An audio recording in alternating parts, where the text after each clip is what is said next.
축복합니다. 오늘은 믿음을 가진 자는 사람을 차별하지 않습니다. 이런 제목으로 하나님 말씀 증거하도록 하겠습니다. 어느 목사님이 인공지능 챗 GPT에 그리스도인의 삶은 어떠해야 합니까? 라고 질문을 했답니다. 그 내용을 듣고 저도 이 인공지능 챗 GPT에 그리스도인은 어떻게 살아야 합니까? 그렇게 질문을 제가 쳐보았습니다. 그랬더니 이렇게 답해 주었습니다. 그리스도인으로서 삶을 지향하는데 중요한 몇 가지 원칙이 있다는 것입니다. 그건 첫 번째는 사랑인데, 그리스도인은 하나님과 이웃을 사랑하는 것이 핵심 가르침이라는 거예요. 이를 위해서 적극적으로 봉사하고 배려하는 삶을 살도록 노력해야 한다. 두 번째는 신앙에 대해서 얘기하는데, 믿음은 그리스도인 삶의 중심이다. 예수 그리스도를 중심으로 해서 하나님에 대한 신앙과 그의 가르침을 따르는 것이 중요하다, 이렇게 말해요. 그 다음에 세 번째로 선행을 말하는데, 그리스도인은 선한 일을 행하고 옳은 길을 걷도록 노력해야 한다. 이는 다른 이들을 위해 섬기고 도와주는 것뿐만 아니라 인정과 진리를 위해 헌신하는 것을 의미한다. 네 번째는 용서와 관용을 답해 주더라고요. 그리스도인은 용서하고 사랑하는 것을 배워야 한다. 예수 그리스도는 자기를 해하거나 배반한 사람마저 용서했으며, 그렇기 때문에 우리도 마찬가지로 용서와 관용의 정신을 키워야 한다. 다섯 번째는 성령의 인도라고 답해 주더라고요. 그리스도인은 성령의 인도를 받아들여 삶의 방향과 선택을 결정하는 데에 신뢰할 필요가 있다. 성령의 도움을 받아 하나님의 뜻을 이해하고 삶을 살도록 노력해야 한다. 이러한 원칙을 기반해서 그리스도인들은 주변 사람들에게 사랑과 관용을 베풀고 선한 예를 보이고 하나님과의 관계를 강화하며 삶을 살아야 한다. 이 자료를 AI가 온라인상에 있는 모든 자료를 수집해서 정리한 것이지만 이거 다 맞는 말이거든. 사람들이 정리해서 올린 글들을 수집해서 정리했으니까 하나도 틀린 말이 없지 않습니까? 예수를 믿는 우리들은 이제 더 이상 예수 그리스도를 믿으니까 나는 구원받아 하나님의 사람이야, 이렇게 말할 때는 지난 것 같아요.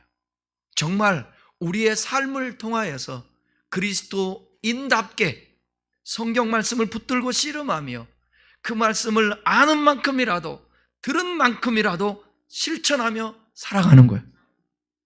지식의 홍수 속에 살아가고 있습니다. 요즘 성경을 얼마나 많이 잘할 수 있는 그러한 자료들이 많은지 몰라요. 유튜브, 인터넷, 구글 치기만 하면 알고 싶은 거 다 나와요. 그런데 제가 신앙생활하고 살아보니까 아는 게 중요한 게 아니에요. 아는 것 중요하죠. 그러나 그보다 더 중요한 건 아는 만큼 살아내야 되는 거. 행함이 없는 믿음은 죽은 거예요. 죽은 믿음 가지고는 구원받거나 하나님과 동행하거나 친밀한 교제를 누릴 수가 없어요. 여러분, 사람과의 관계 속에서 익숙함보다 더 중요한 것은 뭐냐면 친밀함입니다. 부부간의 관계도 익숙하다. 20년, 30년, 40년 살다 보면 익숙해요. 어떤 일을 하는 게 있어서 오래되면 익숙해요. 그러나 그 익숙함보다 더 중요한 게 뭐냐? 친밀함이에요. 부부끼리도 익숙해서 네 살인지 내 살인지도 모르고 가족끼리 왜 이래 이러면서, 그게 아니라 친밀해야 돼요. 친밀해야 돼요. 손을 잡고 대화를 하고 사랑의 표현을 하고. 예배도 마찬가지입니다. 여러분들이 예배 드리러 지금 왔잖아요. 익숙하면 안 돼요. 이 익숙함에 젖으면 안 된다고요. 하나님과 친밀해야, 그 가운데 예배 드려야 돼요. 여러분, 오늘도 예배를 드리기까지 우리는 일주일 동안 수고하고 이 하루를 쉬는데 구별해서 드리지 않습니까? 이 드려지는 예배가 익숙함으로 끝나는 것이 아니라 하나님과 친밀한 교제가 있고, 오늘 한 말씀이라도 들을 때 이 말씀을 내 안에 새기면서 나를 분석해보고 이 사회를 바라보면서 나는 어떤 역할을 하고 살아야 될 것인가 깊이 생각할 수 있는 시간 되었으면 좋겠습니다. 오늘은 그리스도인으로서 해서는 안 될 차별에 대해서 함께 살펴보겠습니다.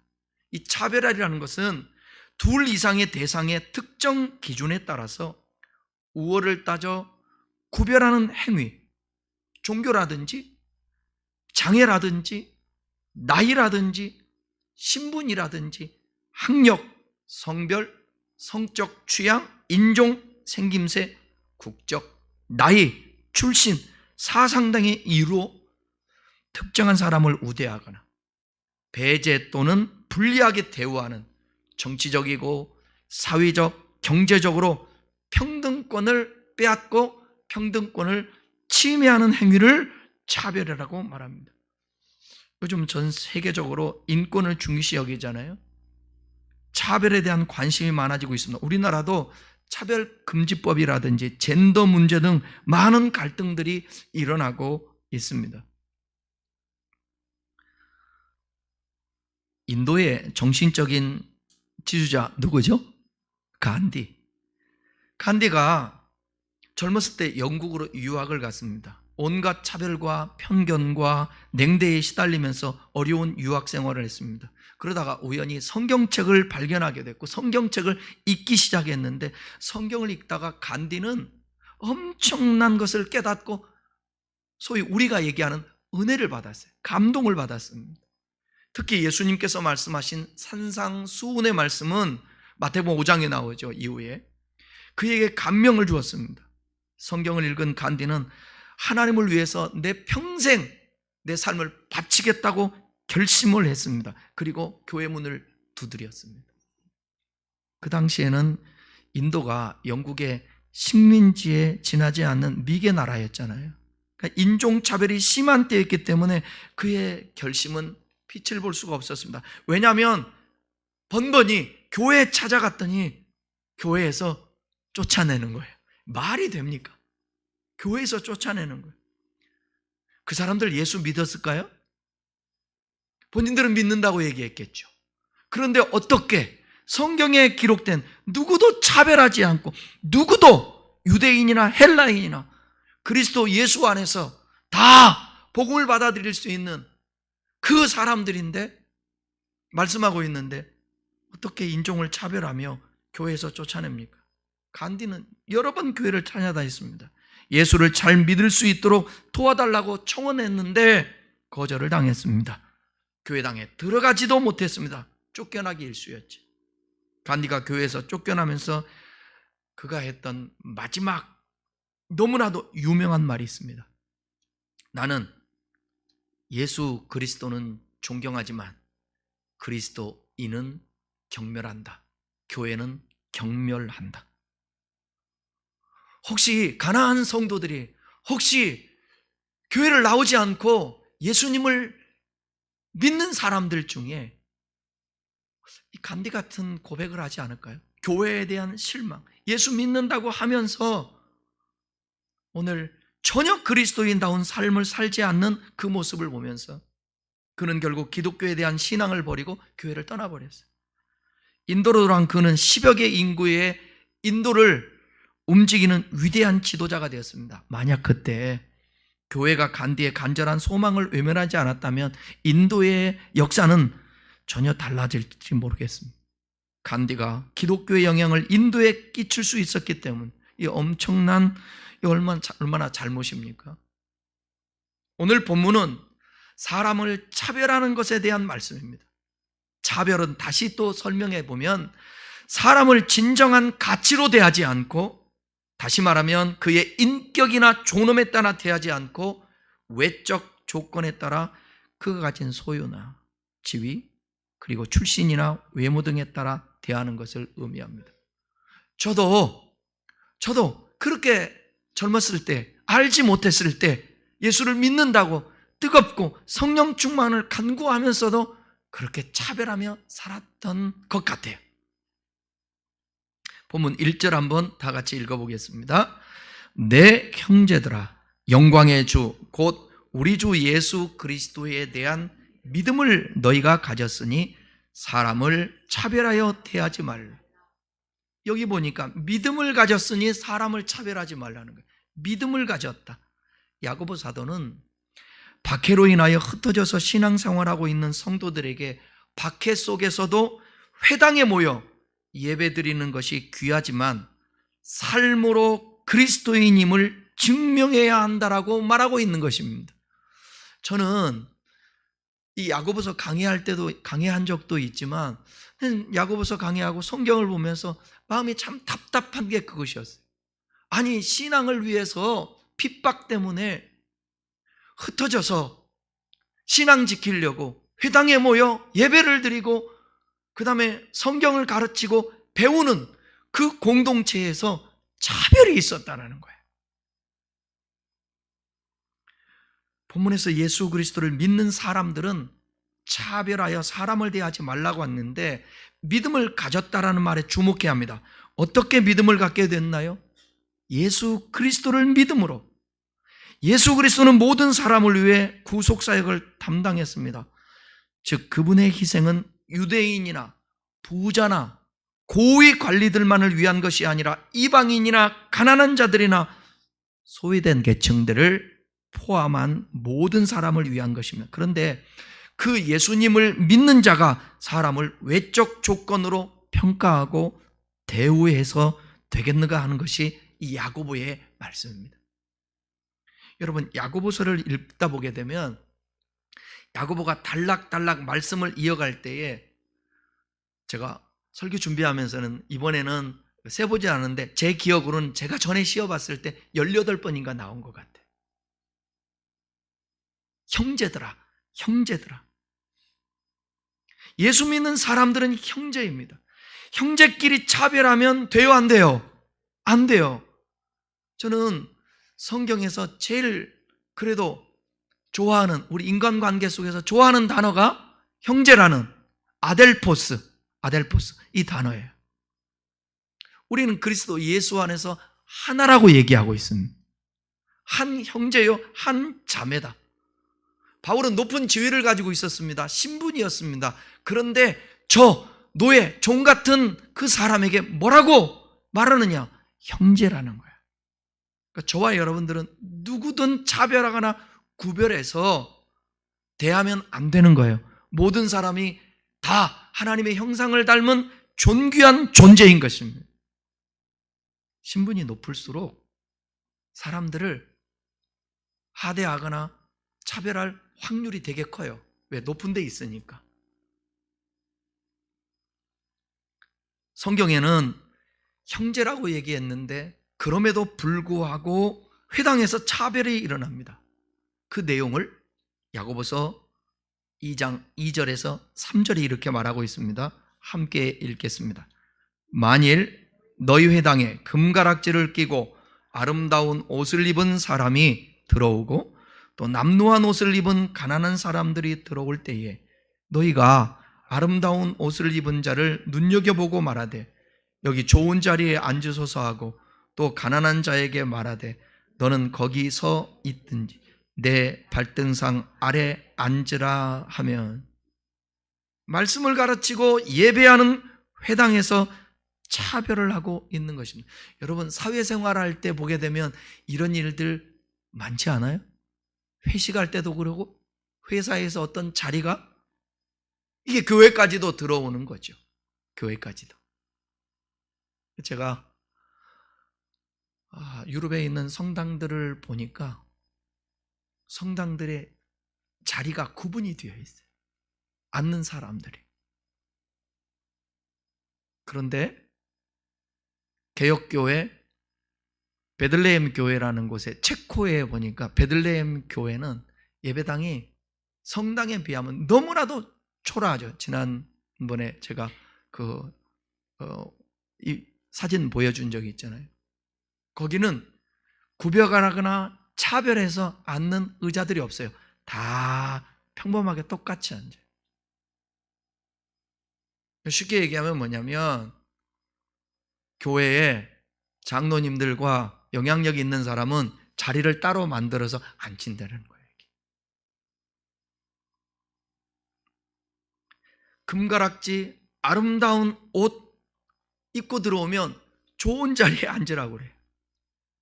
남루한 옷 가난한 자 서 있든지 발등상 발밑에 앉으라고 말합니다. 여기 회당에서 안내한 사람이 있는 입구를 보통 발등상이라고 표현을 해요. 그러니까 뭐냐, 예배당에 회당에 들어오면 저 뒤에 앉으라는 거예요. 입구에 거기는 앉으라는 거예요. 어쩔 때는 거기도 들어오지 말라고도 하겠죠. 저도 참 회개하는 마음이 있어요. 큰 교회에서 청년 때 신앙생활 할 때 보면 옆에 자리 잡아놓고 기다리고 사람들이 많이 오니까 냄새라도 나면 코 한번 이렇게 잡기도 하고. 하나님이 별로 그렇게 좋아하지 않는 모습 아닙니까? 기뻐하지 않아요. 여러분, 사람을 옷 입는 것으로 평가하면 안 됩니다. 외모를 보고 평가하면 안 됩니다. 미국에 돈 많은 재벌 부부가 살고 있었습니다. 이들에게는 자식이 하나 있었는데 아들이 하버드 대학을 1년 다니다가 사고를 만나서 죽었어요. 이들이 일생을 살아가는데 참 자식 없이 죽은 아들 때문에 마음이 쓸쓸하게 살았습니다. 그래서 이 노부부가 둘이 의논하고 전 재산을 교육 사업에 헌납하기로 하고, 그 다음 날 부부는 미국의 이 대학교 명문 하버드 대학을 방문하게 되었습니다. 아들이 이 대학에 다닐 때 너무나도 행복했기 때문에 그 학교를 찾아가서 학교에 기부하려고. 근데 정문에 들었으니까 이분들은 옷을 노인이고 남루한 옷을 입은 이 두 노인이 들어가면서 경비원에게 얘기를 했어요. 나 총장님을 한번 만나게 해주면 안 되냐고. 왜 그러시냐고. 총장님을 만나서 상의할 일이 있다고. 그런데 경비원은 경멸하는 태도로 괄시하며 대답하기, 당신 같은 사람이 왜 총장을 만나냐고. 그리고 불쾌하게 대했습니다. 다시 한번 정중히 이 노부부가 얘기한 거예요. 총장님을 만나게 해달라고. 그런데 거절을 당했습니다. 마음에 깊은 상처를 받았어요. 노부부는 이 대학에 기부하는 것을 없던 일도 하고 직접 학교를 짓기로 결심했습니다. 그리고 그들이 가진 전 재산을 투자해서 설립한 대학이 바로 지금의 미국에서 제일 가는 대학 중에 하나인 스탠포드 대학입니다. 그 이름을 따서 지은 거예요. 이 사실을 뒤늦게 하버드 대학에서 알게 됐어요. 그리고 이 잘못을 반성하며 아쉬워했습니다. 그부터 하버드 대학은 제가 검색해 보니까 정문이 아주 조그만들 하더라고요. 이게 한두 개가 아니에요. 여러 개가 있는데 그 정문에다가, 한 군데 정문에다가 문구를 붙여놨어요. 뭐라고? 사람을 외모로 취하지 말라. 이렇게 입구에. 그렇습니다. 경비원 한 사람이 외모로 사람을 판단했다가 하버드 대학은 큰 손실을 보았던 것입니다. 여러분, 어떤 사람이 예수로 변신해서 우리에게 다가올지 아무도 모릅니다. 그래서 사람을 항상 존귀히 대해야 되는 것입니다. 성경은 말합니다. 차별은 악한 생각이라고. 4절을 다 같이 함께 읽어보겠습니다. 시작.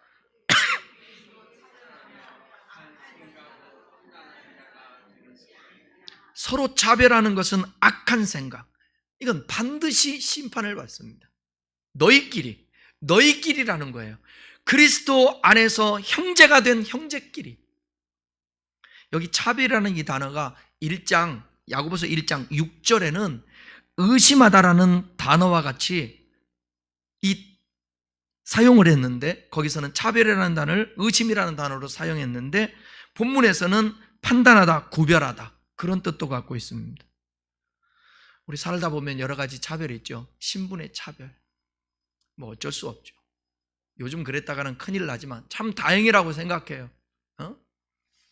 자기 수하에 있는 사람들을 조인트를 까고, 요즘 군대에서는 조인트 까는 거 없죠?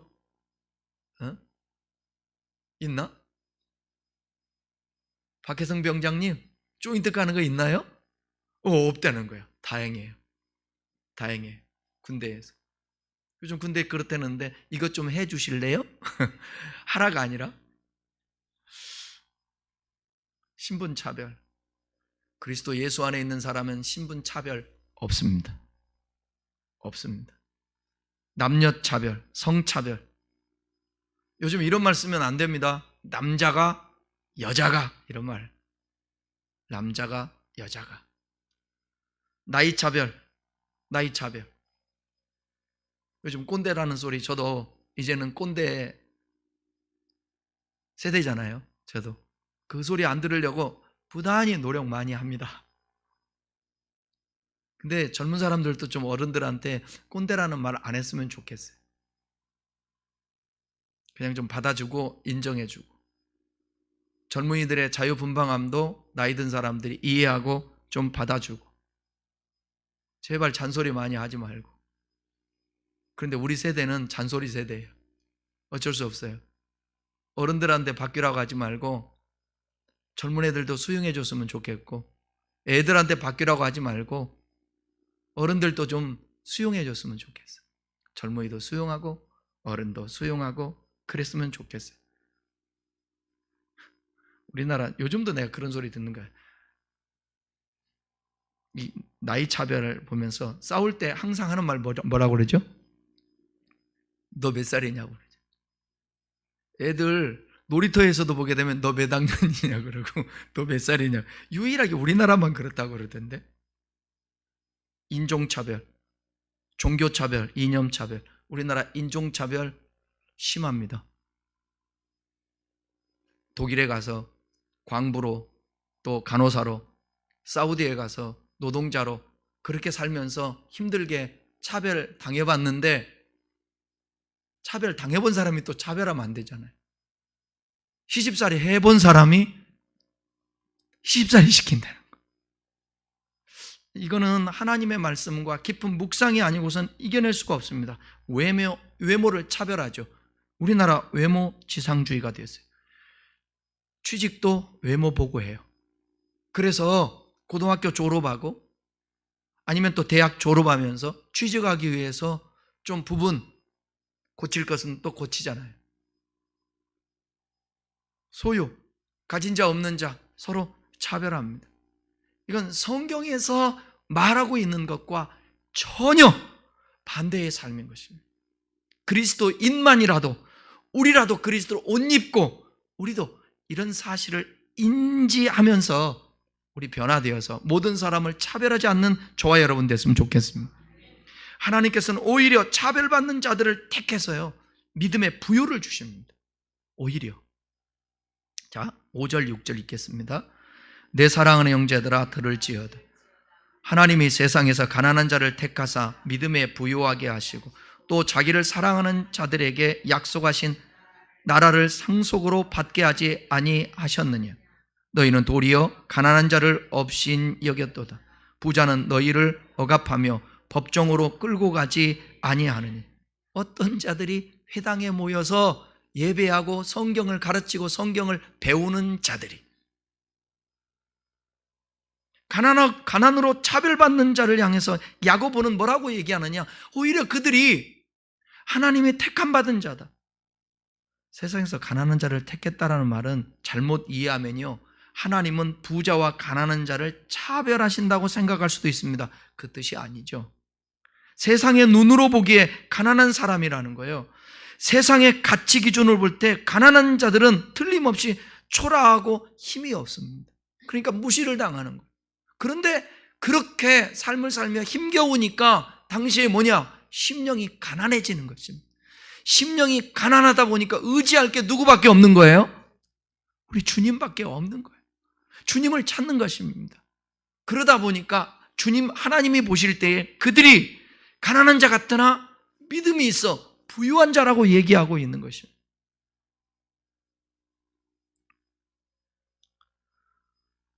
하나님의 사랑하는 자는, 택함을 입은 자는, 겸손한 자는, 심령이 가난한 자는, 주 예수 그리스도께 속한 자는 비록 여러분 사람에게 멸시당하고 천대받고 차별받을지 모르지만 그런 사람들은 하나님 나라를 상속받았다는 거예요. 그러니까 여기에 차별하지 말라고 하는, 차별하지 말라는 그 대상에게도 얘기하지만 차별을 받고 있는 사람, 대상에게도 오늘 이 말씀을 보면서 위로받으라고 얘기하는 거예요. 여러분, 혹여 우리가 할 수 있는 거 아니잖아요. 차별당하는 것은. 차별하는데 어떡할 거예요? 그때는 이렇게 생각하십시오. 겸손히 받아들이면서 주님도 사모하고 10년 가난해지면 천국이 저희 것이라고 얘기했습니다. 하나님 나라 나 상속자라고 그렇게 믿고 참으십시오. 견뎌야 됩니다. 오히려 좋은 자리에 앉게 선대받았던 그 부자들은 가난한 자들을 억압하고 오히려 법정으로 끌고 가기까지 했다고 성경은 말하고 있습니다. 대우받았던 사람들은 예수 이름까지 비방을 합니다. 7절을 다 같이 읽겠습니다. 그들은 너희에게 대하여 일컫는 바 그 아름다운 이름을 비방하지 아니하느냐. 좋은 자리에 앉게 한 부자들, 예수 이름까지도 비방하게 됩니다. 사람을 차별하는 것은 성경에서 말씀하고 있는 율법을 어기는 것이라고 야고보는 얘기해요. 8절 9절 읽겠습니다. 너희가 만일 성경에 기록된 대로 내 이웃 사랑하기를 내 몸과 같이 하라 하신 최고의 법을 지키면 잘하는 것이고, 만일 너희가 사람을 차별하여 대하면 죄를 짓는 것이니 율법이 너희를 범법자로 정죄하리라. 성경에 기록된 이웃을 사랑하는 것은 최고의 법이고 잘하는 것입니다.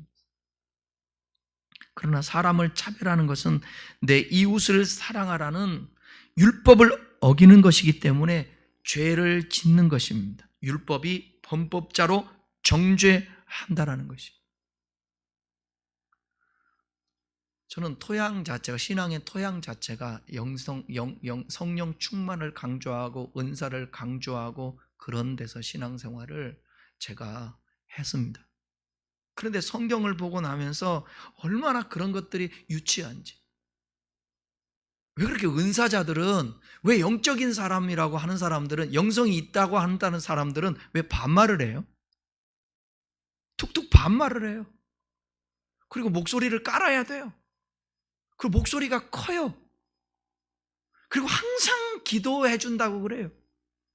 항상 기도해 보니까 그래요. 기도해 보니까. 그리고 또 기도를 해줘요. 기도하면서 애연한답시고 또 해줘요. 뭐라고? 자기가 예수님이야, 하나님이야. 사랑하는 딸아. 이게 은사자들의 공통점. 딸아, 아들아, 내가 너의 앞길을 인도하며, 이거예요. 근데 삶을 보면 사람들을 구별해요. 차별해요. 하대를 해요. 욕심이 가득 차 있어요.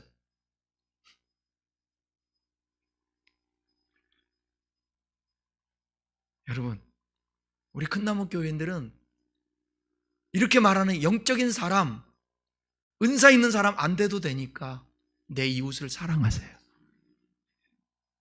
차별하지 마시고 울면 가서 손잡아주고. 아멘입니까? 네.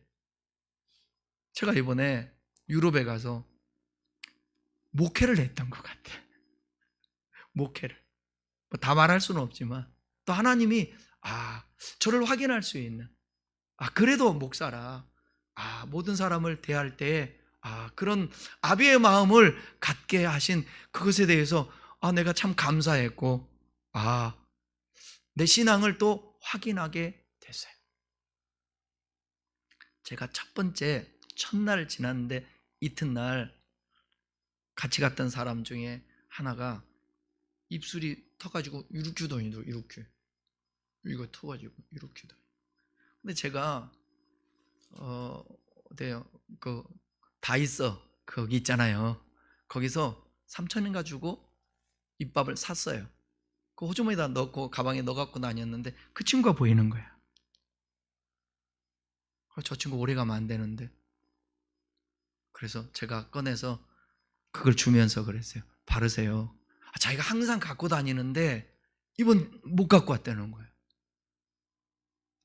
목사님 어떡하고요? 아니 먼저 쓰세요. 그 다음에 제가 혹시라도 그런 일 있으면 그거 저도 또 같이 씁시다. 보이더라고요. 그 사람은 있잖아요. 사랑으로 대하고 사랑으로 사람을 함께 해주면 사람들의 마음이 녹아요. 항상. 예수 믿는 것은 말이 아닙니다. 말도 기지만 삶입니다. 삶입니다. 사람을 대하는 마음과 사람을 대하는 태도입니다. 이게 바뀌지 아니하면 새 사람이 아니죠. 저는 살아보면 살아보고 신앙생활 하면 할수록 느껴지는 게 뭐냐?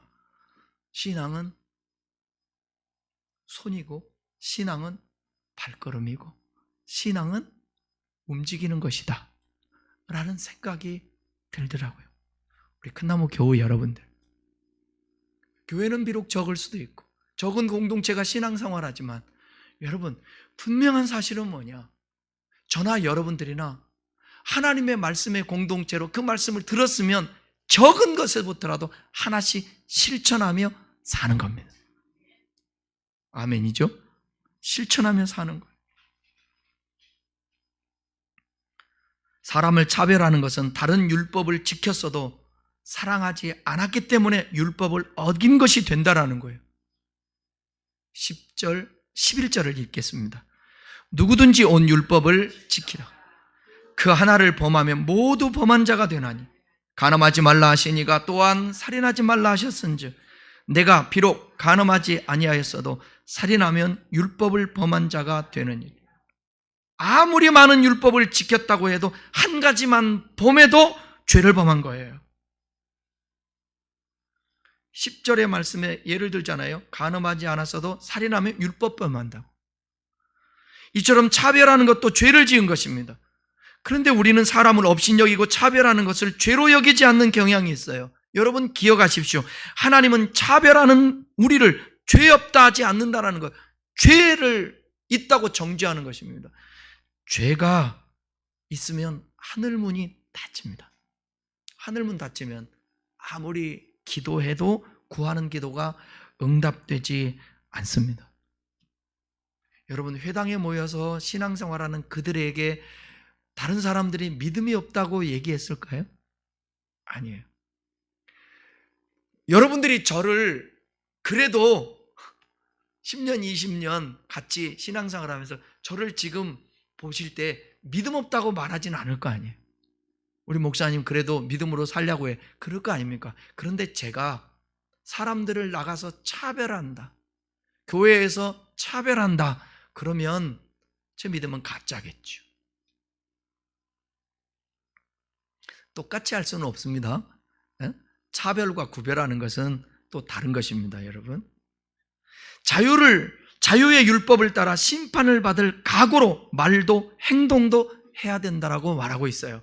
그러니까 차별하는 자는 반드시 심판받아요. 자, 12절 보겠습니다. 13절, 12절, 13절. 너희는 자유의 율법대로 심판받을 자처럼 말도 하고 행하기도 하라. 긍휼을 행하지 아니하는 자에게는 긍휼 없는 심판이 있으리라. 긍휼은 심판을 이기고 자랑하느니라. 자유의 율법을 따라 심판을 받을 각오로 말도 행동도 해야 된다고 말하는데, 여기 자유의 율법은 뭐냐? 복음을 말하는 거예요.